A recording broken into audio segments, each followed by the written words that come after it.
G'day Bomber fans, back here after a win. Not a convincing win, but a win regardless. It's the first time in a while actually, almost a month since we've won. Forgot how good Mondays are after getting the 4 points. We move up to third on the ladder after our victory against the Eagles.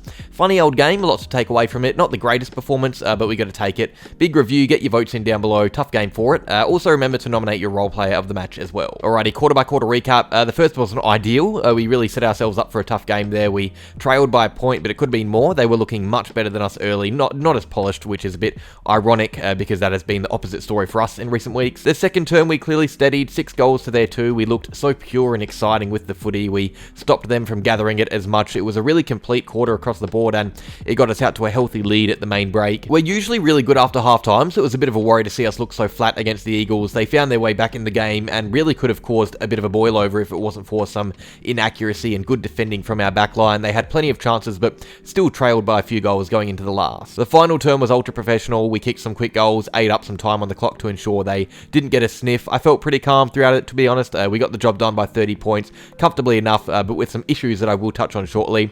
But first, let's talk some positives. How did we win this game of footy? We did well to control the ground, like I said we would and like many thought we would. Obviously, they put us on the back foot in the gut, but we had the ball for most of the day. And the interesting thing is that they actually led the disposal count at quarter time, and then we had 315 to their 205 after it. We completely killed them around the ground.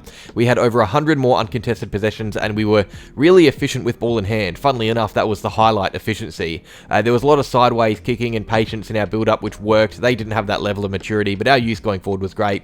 78% disposal efficiency to their 73%, and going inside 50, it was 57 to their 44. 7 more marks in there despite less entries, and then we had chances and we took them. Peter Wright set the tone for us early. We had the exact same amount of scoring shots as the Eagles, but we won by 30 points. And it's funny because it's a bit of a reverse on how we've been in previous weeks. It's the first time since round 5 that we've kicked under 10 behinds in a game, which is great, but we just need to maintain that in important games that we have coming up. I thought our ball movement was fantastic. It was the most attractive game we've played this year. We completely cut them apart on the rebound. They were really poor at defending our movement, which is a bit disappointing for them because I actually think they were great everywhere else. It was a really impressive performance from the Eagles, but they just couldn't handle our game from D50. 11 of our 18 goals were scored from our defensive half. Adam Simpson's going to hate that. Scott's going to love it. It's a bit of a silver lining to our poor stoppage work. They did really well to gain territory out of stoppages, but it didn't mean much because when the ball wasn't in close and personal, it was with us. Their average of 181 uncontested possessions is by far the worst in the comp. On Sunday, we kept them to 168. Those are horrible numbers. So, yes, our midfield was well and truly beaten. I'll talk about that, don't worry. But it did give us a little positive in showing us how good we are with ball in hand, moving from backline to forward line. The Eagles did nothing to try and stop it, or at least whatever they did try and do just didn't work. I also just think our stars stood up, which is a nice change. I haven't said that in a while, but you look at the best players on the ground, not many would have been in West Coast colours, and it helps that they were undermanned. No Reed, no Kelly, no Sheed. I thought Waterman and Barras were impactful, but didn't star like some of our guys. They tried to tag Merritt and couldn't. Stringer was immense. Our other mids were great around the ground. Even the early start to right that allowed us to get going, or the use of Martin. Our best players were finding heaps of the footy. 9 of the 10 highest disposal getters were Essendon players, and that tells you the story. The only Eagles player in that bunch was Elliot Yeo, who had 20 touches and was kept down. It's all well and good to play a good team game, but if your best players aren't getting their hands on the pill, it makes it tough. So the fact that we could do that and they couldn't, it set us up for the win. Alright, let's talk some negatives. The midfield is really starting to worry me. It's so hot and cold after being so strong to start the year. We are clearly missing Darcy Parish, and I thought we were really great around the ground in open play. All of our mids were, but in close and personal, in stoppages, in centre bounces, we really struggled. 35 clearances to 44. Without Reed and Kelly, that is a little bit embarrassing. Nothing against the Eagles, but they were missing half their engine room. And you look at their players that filled in. Jamie Cripps, Liam Ryan, and Tyler Brockman combined for 15 clearances. That has to be highlighted. We were defensively just not good enough in there, especially out the front of centre bounces and stoppages, to be honest. At times, Flynn or Williams just slammed the ball forward for Ryan to run onto, and we just couldn't defend it. We conceded 15 scores from stoppages. That is very bad, very, very bad. Luckily, most were behinds, but I think that hides the problem. So, although Durham and Caldo and Merritt were superb around the ground, there have to be some question marks around their defensive work in ruck situations. That was one of our worst systematic stoppage performances of the year against an undermanned bottom 4 team. It's really disappointing. It needs to be better in the next month because we have some tough, harder games coming up against teams that will genuinely punish us. And speaking of punish, we yet again struggled to put a team away. We had chances to do it, but we didn't, and this happens far too often. Essendon love to tease us. We get out to 3 or 4 4-goal leads, get opportunities to pile on more, but then we fall asleep. It's like we switch off and become complacent mid-game and let teams find their way back into it.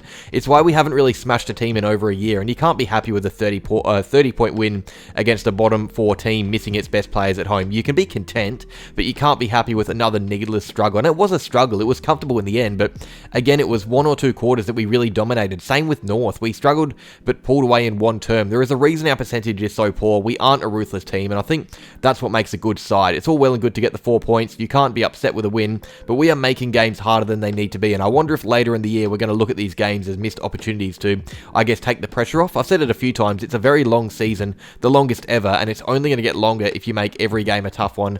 This was our best opportunity all year for a percentage booster, and again, we didn't take it. It's the last easy game of the year, I reckon, so if we only get the job done by 30, what does that tell you about our remaining 9 or 10 games, however many there are? If we fatigue again like we did in 2023, we're going to point our fingers towards games like these. And I also think this game was used as a bit of a test in a few ways. Brad Scott will never say that he came into this viewing it as one. That would obviously be disrespectful, but actions speak louder than words, and resting Todd Goldstein after a bye for a first-year player kind of tells you all you need to know. We were trialling some positional changes. Harry Jones was spending a bit of time on a wing, which was interesting. We trialled what a 4-key forward line would look like. We threw in Martin for some centre bounces. We gave Perkins a lot more midfield time. There were magnets moving around the place, and that could definitely contribute to the slightly lackluster performance. It's not an excuse, but just something to note.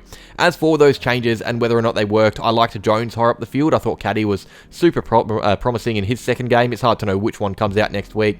We were very tall as well with Cox playing, so you would think one of Cox, Jones, or Caddy is out for Goldstein when he returns.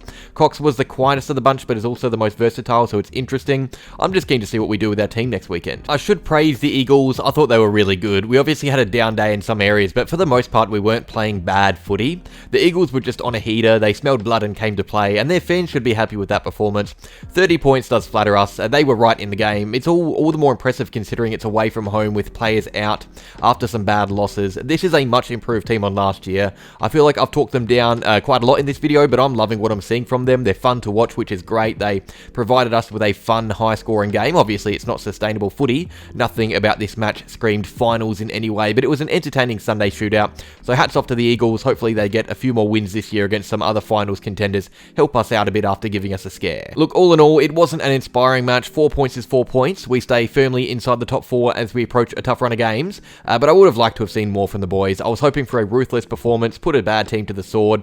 We didn't get that. It was another stressful match. Should we have won by more? You would be silly to say no. Many were hoping for a real belting, but we didn't, so we have to move on and look towards other games. We're currently in a position where we are privileged enough to be disappointed with a 5-goal win. That's great. Haven't had that in a long time. And who knows, if we go on a winning streak, we might look back on this game with a bit more of a smile, but if we start losing and falling down the ladder, this could definitely be a catalyst match. A sign, I guess, that not everything is as rosy as it seems. It's a game that we can only really view in its entirety when we view future matches.